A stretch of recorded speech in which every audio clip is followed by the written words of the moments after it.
Շնորհակալություն հարգարժան պարոն Գրիգորյան, հարգելի գործընկերներ, օրակարգային այս հարցով ձեր քննարկման ներկայացված ճանապարհային երթևեկության անվտանգության ապահովման մասին օրենքում փոփոխություններ եւ լրացումներ կատարելու մասին օրենքի եւ հարակից օրենքների նախագծերը ըստ էության նախաձեռնությունը վերաբերում է վարորդական իրավունքից զրկված անձանց վարորդական իրավունքի վերականգնման մոդելի փոփոխությանը Պիտի փաստեմ, որ թեմայի առնչությամբ բավական երկար ժամանակահատվածում մեր քաղաքացիները բարձրաձայնել են այս հարցը, ընդ որում թեման նաև հաղորդակցվել է Հայաստանի Հանրապետության վարչապետի հետ, վստահ եմ տեղյակ եք, որ փորձել ենք համատեղ դուրս բերել բալանսավորված որևէ լուծում այս տեսանկյունից եւ ըստ էության նախագիծը միտված է այդ լուծման իրացմանը։ Այս պայդրությամբ ինչ իրավիճակ ունենք եւ հետո անդրադառնամ մոդելի փոփոխությանը։ Ներկայում վարելու իրավունքի զրկման ժամկետի ավարտից հետո վերականգնումն իրականացվում է քննությունների միջոցով, ընդ որում անկախ նրանից թե զրկումն առաջին անգամ է կիրառվել, թե ոչ, եւ երբ որ մենք դիտարկում ենք նաեւ միջազգային փորձը այս տեսանկյունից, միջազգային փորձում թե զրկման իրավիճակներում, թե տրամադրման իրավիճակներում տարբեր հանգամանքներ են հաշվի առնում, որպեսզի ավելի շատ կենտրոնացումը լինի վարորդի վարքագծի վրա, վարքագծի գնահատման եւ դրա փոփոխության վրա եւ այս պայմաններում կիրառվում են օրինակ վարելու իրավունքի զրկված անձանց լրացուցիչ դասընթացների, վերապատրաստումների, վարվող տրանսպորտային միջոցներում ալկոհոլականների տեղադրման կամ սահմանափակ հնարավորություններով փորձաշրջանի սահմանման եւ այլ ընթացակարգեր եւ հաշվի առնելով կիրառելիության հնարավորությունները առաջարկվում է հետեւյալ մոդելը ներդնել զրկման ժամկետի ավարտից հետո խիստ սահմանափակ հնարավորությամբ 6 տուգանային միավորի տրամադրման պայմաններում 1 տարի ժամկետով փորձաշրջանի ընթացակարգ։ Հիմա ավելի մանրամասն, պարոն Գրիգորյան, հարգելի գործընկերներ։ Վարելու իրավունքի զրկման մասին ոստիկանության կողմից կայացված որոշումների ուժի մեջ մտնելուց հետո բնականաբար քաղաքացիները որպես կանոն 1 տարի ժամկետով զրկված են լինում վարորդական իրավունքից, այս ժամկետը չի փոփոխվում, պահպանվում է, այսինքն 1 տարի շարունակ անձինք իրավունք չունեն վարելու իրենց տրանսպորտային միջոցը, ժամկետը լրանալուց հետո 1 տարվա ընթացքում անձին կարող են դիմել եւ վճարելով պետական տուրք, որը այս օրենսդրական նախաձեռնության շրջանակներում կազմում է 50,000 դրամ,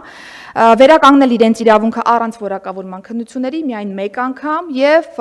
դրանից հետո արդեն սահմանվում է փորձաշրջան տալով խիստ սահմանափակ թվով բալեր, որը 6 տուգանային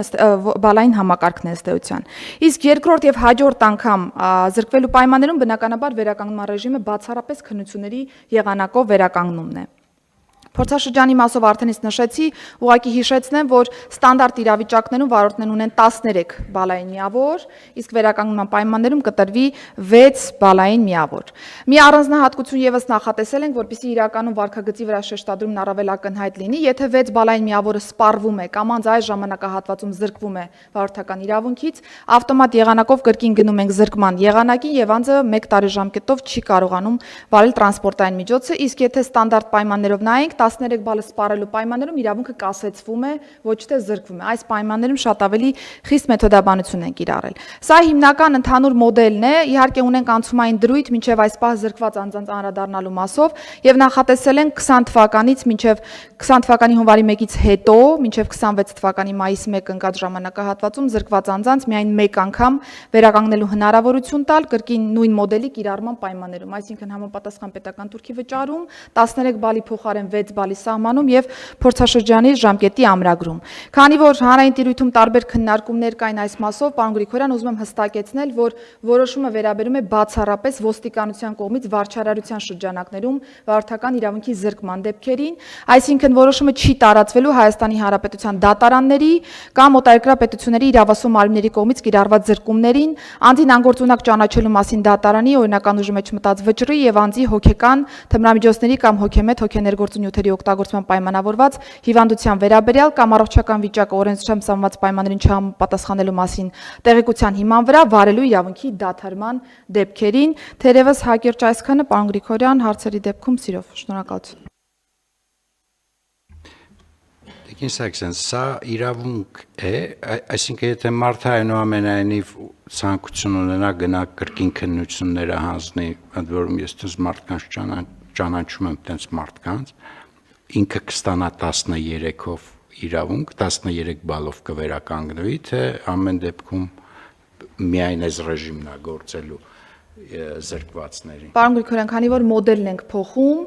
մոդելի պայմաններում առաջին անգամ իրավիճակում պարտավոր է վճարել պետական տուրքը, իրավունքը կվերականգնվի ինքնաշխատ եղանակով տուրքի վճարման պայմաններում եւ կսահմանվի 6 բալ փորձաշրջան, որովհետեւ հակառակ պայմաններում խառը մոդել էինք ունենալու, դրա համար գնացել ենք հստակեցման Մենք ֆիքսում ենք, որ այս որոշումը ուժի մեջ մտնելուց հետո նկատի ունեն փոփոխությունները, այլևս կասեցում 6 բալ մի ռեժիմ է գործելու։ Այսինքն զրկելուց հետո, պարոն Գրիգորյան, զրկելու պայմաններում զրկելուց թե կասեցնելուց զրկելու պայմաններում, զրկելուց հետո զրկման ժամկետը կանցնի, դրանից հետո անձին կկարողանան վերականգնել իրենց իրավունքը փորձաշրջանով եւ 6 բալով։ Կասեցման ժամանակահատվածը կարծում նրա հետ է, երբ որ ես նկարագրում էի, որ երբ որ փորձաշրջանի ընթացքում 6 բալ ենք տալիս, 6 բալը կամ սպառում է, կամ զրկվում է, ոչ թե գնում ենք սպառելու դեպքում կասեցման ճանապարհով, այլ ավտոմատ զրկման իրավիճակն է գործելու։ Տիկին Սարգսյան, որպեսզի ավելի པարզ լինի, էլի։ Հիմա երբ որ այս փոփոխությունը ընդունվեց, 13 բալի սպառումից հետո մարդու վարորդական իրավունքը կասեցվում է, թե ինքը զրկվում է։ Կասեցվում է, պարոն Գրիգորյան, այդ մասով մենք որևէ բան չենք փոփոխում, այս նախաձեռնությունը վերաբերում է զրկումից հետո իրավունքի վերականգնման իրավիճակին։ Բայց ապագայում նաև այսուհետ ենթադրենք մարդու ունի իդեալական վարորդական պատմություն։ Հիմա եթե ինքը սպառում է այս օրենքը այս փոփոխությունը անելուց հետո, եթե սպառում է 13 բալը, ինքը զրկվում է թե կասեցվում է։ Չէ, պարոն Գրիգորյան, այդ մասով նորից եմ շեշտում, որևէ փոփոխություն չեն կարել, այսինքն 13 բալը սպառվում է, 6 ամսով կասեցման ռեժիմն է աշխատում, իրավունքը վերականգնում է, եթե կրկին սպառման ռեժիմ է գնում 13 բալի, նոր գալիս ենք զրկման։ Սա վերաբերում է զրկումից հետո եղած իրավիճակին։ Կասեցման ինստիտուտին չեն անդրադառնում։ Իսկ այսօրվա գործող ռեժիմով կներեք էլի ուղղակի լավ հասկանամ։ Այսօրվա գործող ռեժիմով, եթե ինքը սպառում է իր, ենթադրենք այս փոփոխությունը չեն կանում, եթե սպառում է 13 բալը ինքը զրկվում է, թե կասեց, այսօր էլ է կասեցվում։ Այսօրվա գործող։ Բայց զրկվելու դեպքը ո՞րն է։ Զրկելու դեպքերը տարբեր են, պարոն Գրիգորյան, հարբած վիճակում վարելու հետ կապված կոնկրետ կանոններ ունենք, տեխնիկական պայմաններին վերաբերող հարցերով ունենք, որ ավտոմատ կարող է բերել միանգամից զրկման, սանկցիաները շատ հստակ վարչական իրավախախտումներում կան։ Այսինքն այսօր եթե կասեցվում է գործող օրենսդրությամբ, հետո վերականգնվում է մի տարի հետո։ Սման ժամկետը լրանալուց հետո վերականգնվում է, եթե դրանից հետո սպառվում է կրկին բալերը, նոր զրկման մեխանիզմն է աշխատում։ Այսօրվա գործ։ Այո, այսօրվա վիճակում մենք դրան չենք անդրադառնում։ Տենց էլ շարունակ։ Այո, այդպես շարունակելու ենք։ Հասկանալի։ Շատ լավ, խնդրեմ հարգելի գործընկեր, համեցեք պարոն Խաչատրյան։ Շնորհակալություն, պարոն Գրիգորյան, Տիկին Սարգսյան, դուք նշեցիք, որ 2020 թվականից հետո զրկված անձանց նկատմամբ կիրառություն ունենալու։ Իսկ ունեք վերլուծություն, ասենք, եթե մարդը 2021 թվականին պայմանականորեն զրկվել է, մինչև 2026 թվականը զրկված է, ինչ է տեղի ունեցել, որ սահմանված ընթացակարգերով չի կարողացել իրավունքը վերականգնի, բայց մենք թույլ ենք տալիս, որ 2021 թվականին զրկված մարդը ըստ էության վերադառնա դեպի վարորդական իրավունք միայն տուրքը վճարելու միջոցով։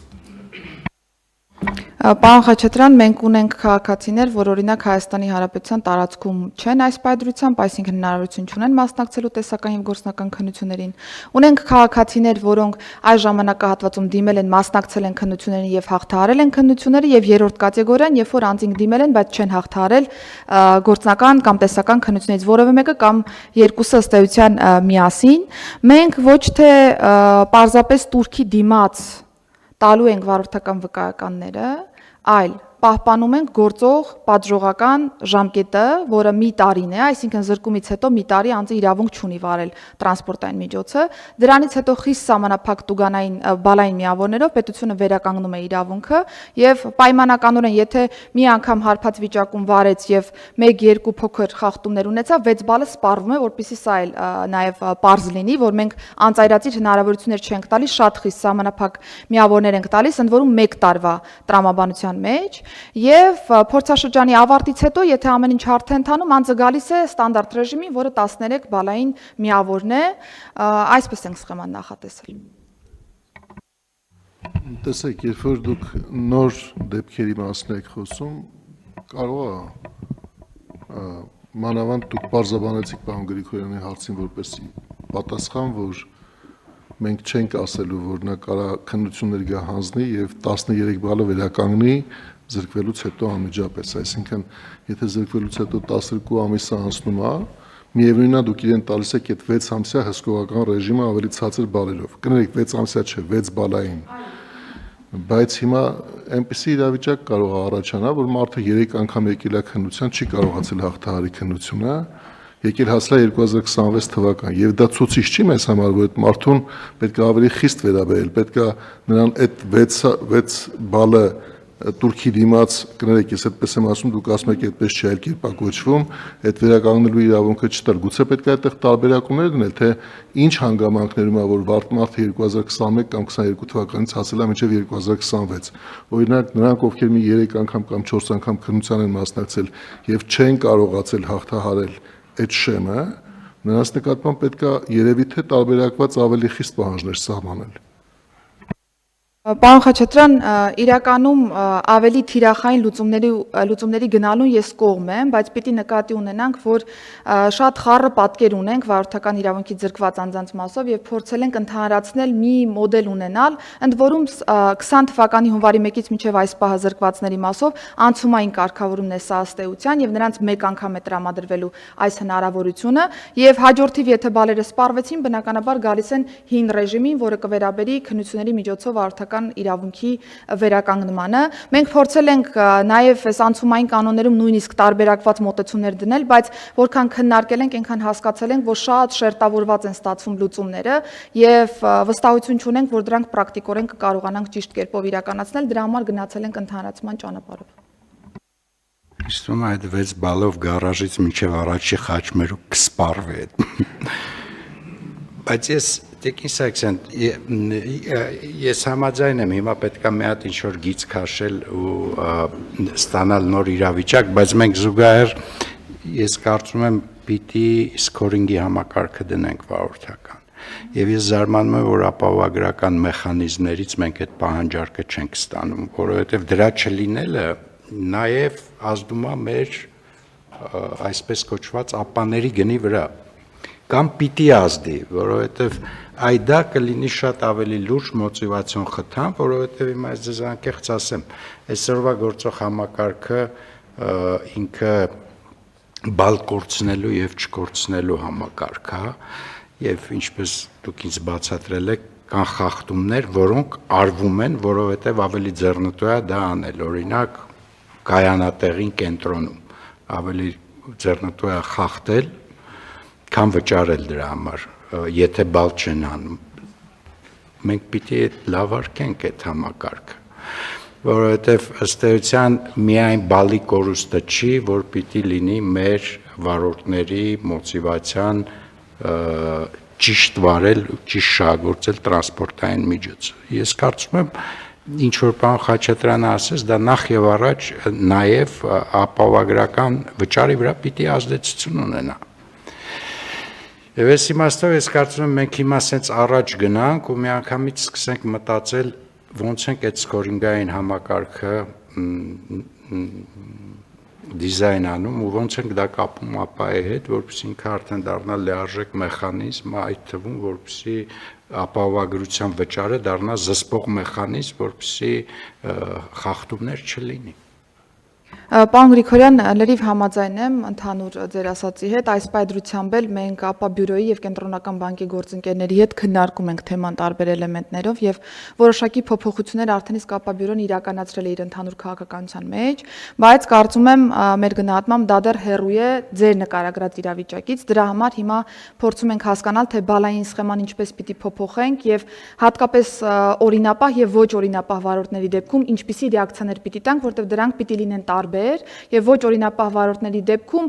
թե տեխնիկական զննությունը, թե ապահովագրության վճարները կամ մնացյալ հարցերը պիտի լինեն շատ ավելի խիստ կանոնակարգումների տիրույթում եւ ասեմ նաեւ որ զուգահեռ այս պայդրությամբ մշակում ենք նաեւ օրինապահ վարորդների խրախուսմանը վերաբերող ծրագրեր, որպեսզի նաեւ այս տեսանկյունից պետությունը եւս բալանսավորված վերաբերմունք ցույց տա եւ ընկալելի լինի, որ խրախուսելի են այն բոլոր վարորդները, որոնք օրինապահ են եւ հետեւաբար դրա մեջ օրինակ կարող է մտնել ապահովագրական վճարի հետ կապված տարբեր բոնուսային մեխանիզմներ, գործընկերները ավելի շատ, քան այս պայծրությամբ կիրառվում է պարզապես վթար չունենալու օրինակ տրամաբանության մեջ, եւ այսպես կարծում եմ առաջիկա ամիսների կտրվածքով կենտրոնական բանկի հետ արդեն կամփոփենք մեր քննարկումները եւ վերջնական մոդելը նաեւ կներկայացնենք ձեր քննարկմանը։ Շատ լավ, շնորհակալություն Տիկին Սարգսյան։ Խնդրեմ հարգելի գործընկերներ, կան հարցեր, առաջարկություններ, դիտարկումներ։ Առաջարկում եմ ընդունել որոշումը, ովքեր են դեմ չկա, որոշումն ընդունվեց։